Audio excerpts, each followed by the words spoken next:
Now we shall proceed to laws of chemical combinations. Laws of chemical combinations. Chemical combinations. When chemical reactions take place, some reactants are consumed, products are formed. There are certain laws which govern these chemical reactions, and these are known as laws of chemical combinations. I hope probably you have learned some laws in your school also.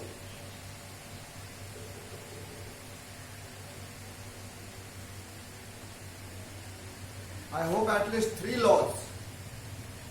Law of conservation of mass, law of definite proportion, and the law of multiple proportion you have learnt in your school. We shall learn here 5 laws, 2 more. One is law of reciprocal proportion and the other is Lyapun's law of gaseous volume. So, topic of the day is laws of chemical combinations.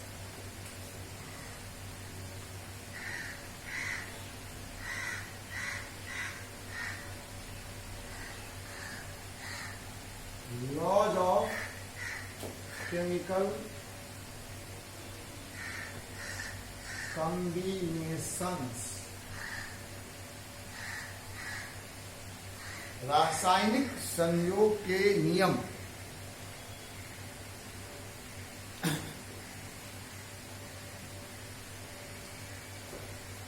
There are 5 laws. First is law of conservation of mass. Law of conservation of mass. Second is law of definite proportion.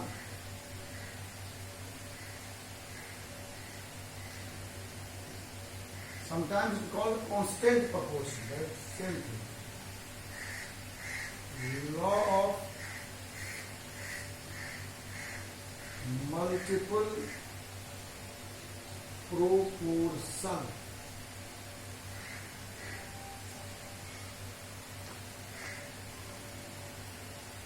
Fourth is law of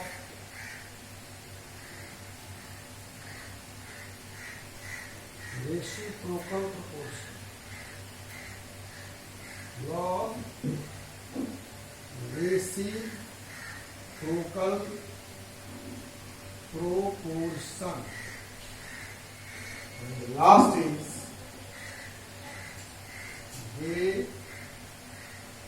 Lyapun's law of gaseous volume. These are the 5 laws.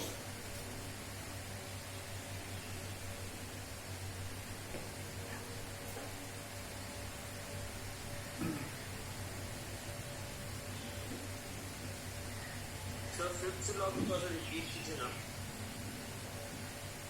बेटा fifth law को थोड़ा repeat कीजिएगा.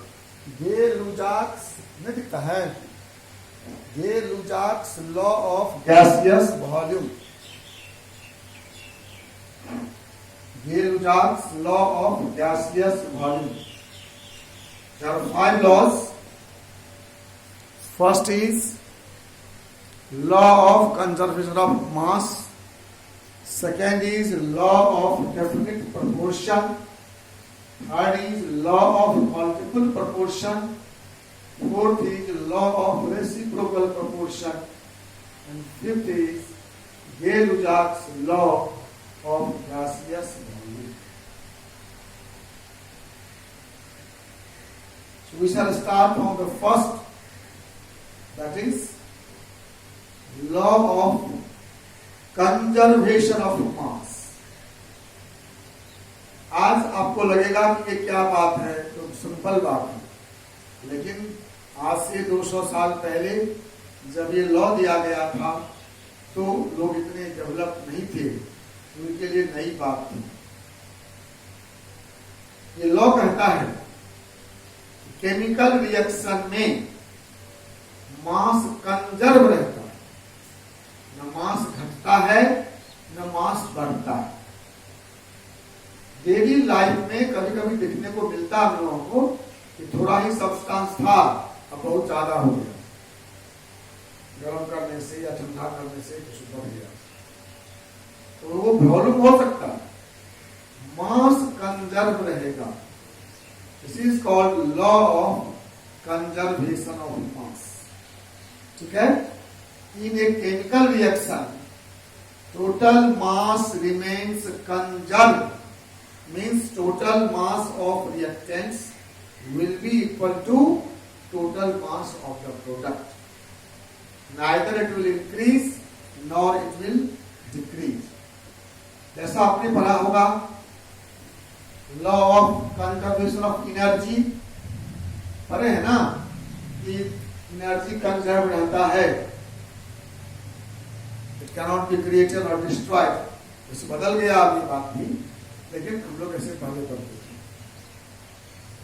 उसी तरह का ये law of conservation of मास। क्या लिखेंगे हम? पहला, total mass remains conserve in a chemical reaction. Total mass remains conserved in a chemical reaction means, इसको पहचानते हो, ये सम है, sum of masses of reactants is equal to sum of masses of products।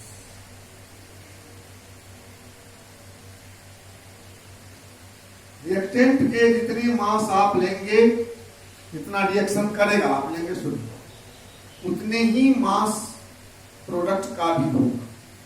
ये फाइनल है, इसका कोई exception नहीं। अगर ऐसा नहीं होता है तो मेजरमेंट का दोष है, लॉ का नहीं। इस पर क्वेश्चन कैसा रहेगा?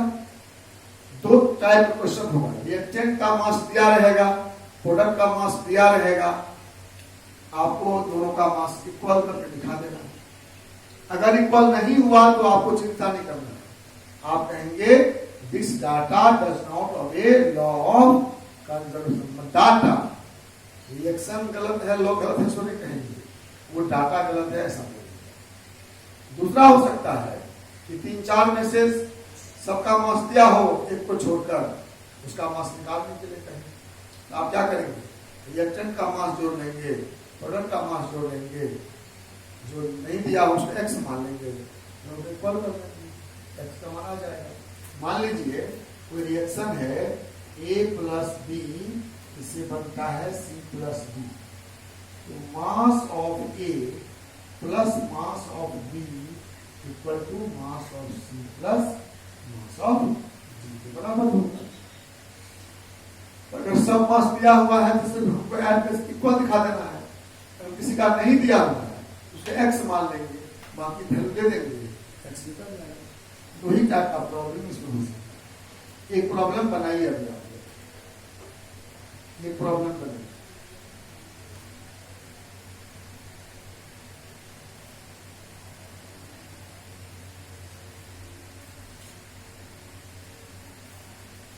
एक सवाल लिखो,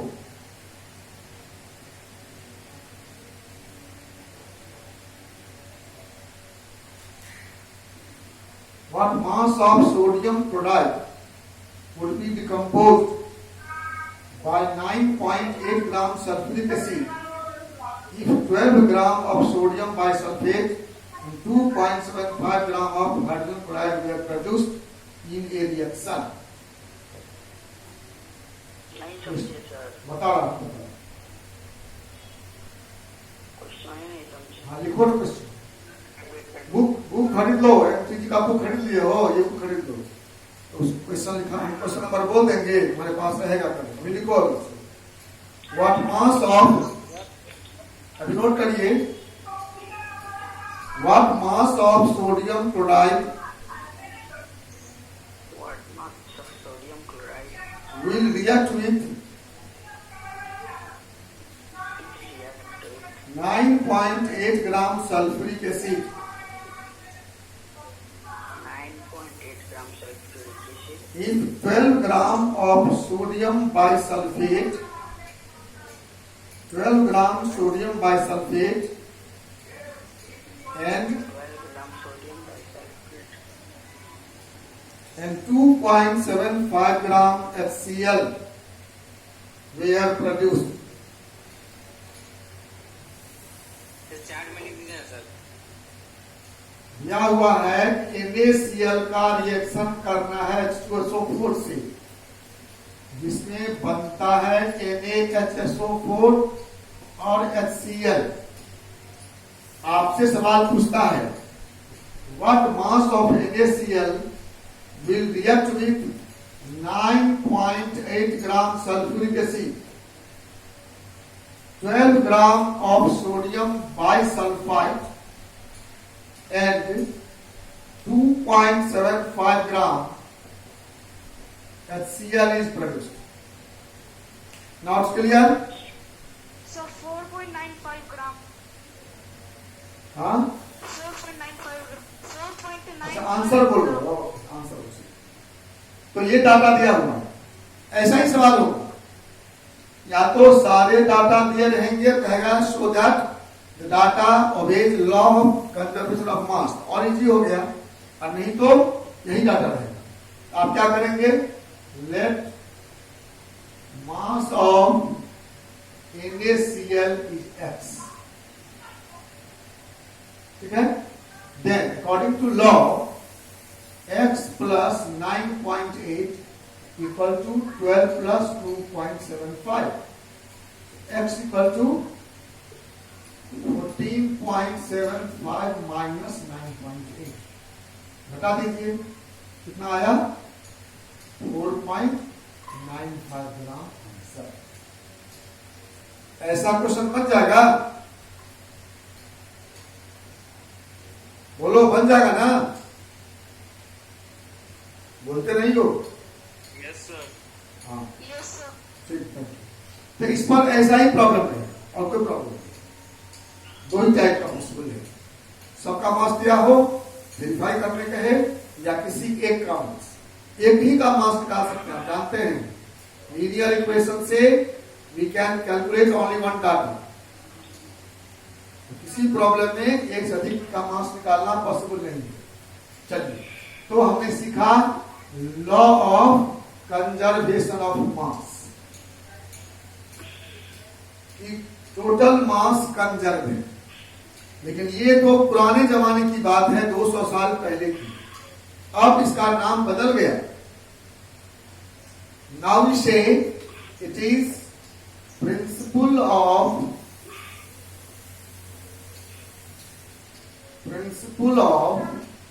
एटम कंजर्वेशन, POAC। अब नाम हो गया इसका। Nowadays, law of conservation of mass is known as principle of atom conservation, because अब आप जान गए हो कि केमिकल रिएक्शन में एटम भाग लेता है। एटम का डेफिनेशन है the smallest particle of the universe which possess all its properties, takes part in chemical reactions, but does not exist independently except inert gas.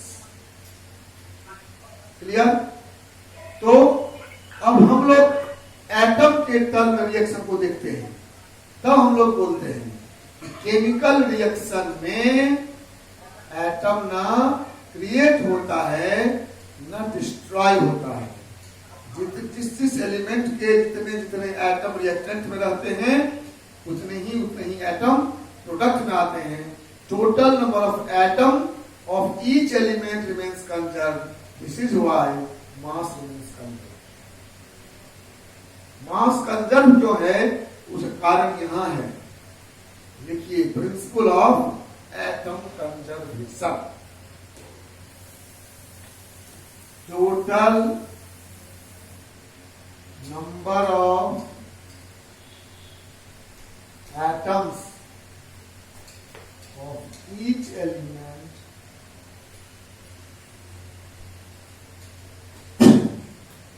taking part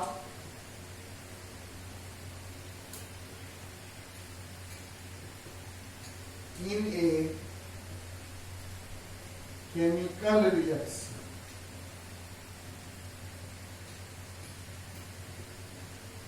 remains conserved.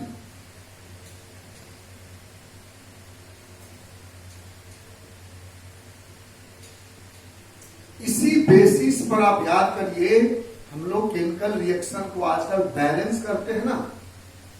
Balance chemical equation क्या करते हैं, उसमें सभी element के atom को left right में equal कर लेते हैं।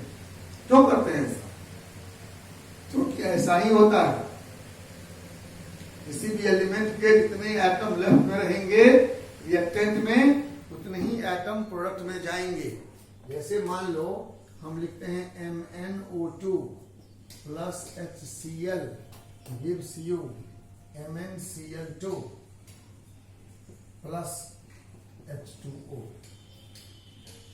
ठीक है, हमने लिखा यहां पर एक HCl है, यहां पर 2 Cl है, यहां पर एक H है, यहां 2 H है।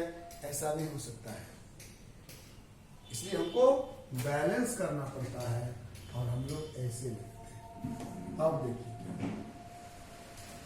एक Mn था, एक Mn है, 4 H था तो 4 H है, 4 Cl था तो 4 Cl है। ये वास्तव में एक्सपेरिमेंट में होगा। अगर आप 1 मोल Na लोगे 1 मोल Na मिलेगा, 1 मोल Cl लोगे तो 1 मोल Cl। केमिकल रिएक्शन में किसी भी एलिमेंट के total number of atoms of each element taking part in chemical reaction remains conserve. किसी भी केमिकल रिएक्शन में सभी एलिमेंट के एटम का टोटल नंबर कंजर्व है, मतलब इतना रिएक्शन किया इतना ही बना, ना एक कोई नया बन रहा है ना कोई एक डिस्ट्रॉय हो रहा है। और इसलिए मैं बोलता हूं everything in this universe is conserve. इस संसार में सब कुछ कंजर्व है, कुछ भी बढ़ता नहीं है घटता नहीं है। आप जो परिश्रम करते हो पढ़ते हो वो भी कंजर्व है। जितना तुम पढ़ोगे वैसा तुमको रिजल्ट मिलेगा। कैसे पढ़ोगे तुम पर डिपेंड करता है। अगर तुम सच्चाई से मेहनत से पढ़ोगे ईमानदारी से तो तुम सक्सेस जरूर करोगे, ये गारंटी है। अभी फांकी मारोगे तो रिजल्ट तुम्हारा फांकी मारेगा। Everything in this universe is conserve. आपकी जिंदगी में कितना सुख है कितना दुख है सब कंजर्व है। अभी आप खूब आराम करिए, ऐश मौज करिए, घूमिए फिरिए, पढ़ाई पर ध्यान नहीं दीजिए। जिंदगी में बाद में कभी लेबर का काम करना पड़ेगा, कोई ऐसा काम करना पड़ेगा छोटा मोटा, बहुत परिश्रम, पूरा जिंदगी परिश्रम करना। अभी बढ़िया से पढ़ लोगे, मेहनत करके पढ़ लोगे, कंप्लीट कर जाओगे, बड़े अफसर बन जाओगे, इसी कमरे में रहोगे, कार से चलोगे। अभी थोड़ा सा कष्ट कर लोगे, जिंदगी भर सुख करोगे, और अभी थोड़ा सा आराम कर लोगे, जिंदगी में कष्ट करोगे। सोचो तुमको क्या करना, अभी का सुख चाहिए या जिंदगी का सुख चाहिए? सोच कर देखो। किसी भी ऑफिस में जो बाहर भीतर बैठा है इसी कमरा में ऑफिसर, और जो बाहर नीचे बैठा है स्टूल पर चपरासी, क्या अंतर है दोनों? जिसने मेहनत से पढ़ा, बढ़िया से पढ़ा, मेहनत किया, ऑफिसर बन गया, ऐसे बैठता है। जो नहीं पढ़ा, मूर्ख रह गया, तो चपरासी बना, बाहर में बैठा है। नहीं। So everything in this universe is conserved। और हमने 2 का लॉ पढ़ा, लॉ ऑफ कंजर्वेशन ऑफ मास, और उसका बेसिक प्रिंसिपल है वो है law of conservation of atom. ठीक है, चलो आगे बढ़े। जो पढ़े थे स्कूल में भी आप, और कोई सा खास प्रॉब्लम इस पर नहीं हो। दूसरा है लॉ ऑफ डेफिनिट प्रपोर्शन। यह लॉ कहता है कि दुनिया में जो भी प्योर केमिकल कंपाउंड है, जो भी दुनिया में जो भी प्योर केमिकल कंपाउंड है, वो उसमें जो एलिमेंट है वो सेम है और उसका रेशियो भी सेम है। ठीक है, pure chemical compound, pure chemical compound always contain same element in the same ratio by mass. A pure chemical compound always contain same element in the same ratio by mass. कोई अगर pure chemical compound है तो वह same atom से बना है, सब same element से बना है, और उस एलिमेंट के एटम का रेशियो भी सेम। मैं पहले लिखता हूं उसको, फिर बताता हूं।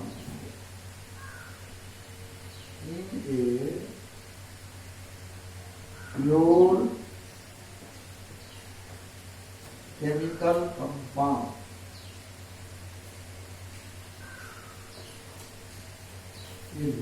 Pure chemical compound always contain same element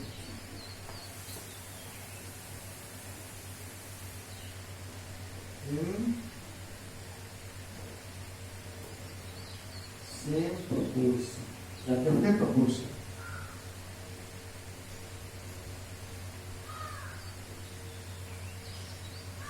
By mass. Same proportion by mass. A pure chemical compound always contains same element in the same proportion by mass. सोचिए क्या मतलब हुआ इसका।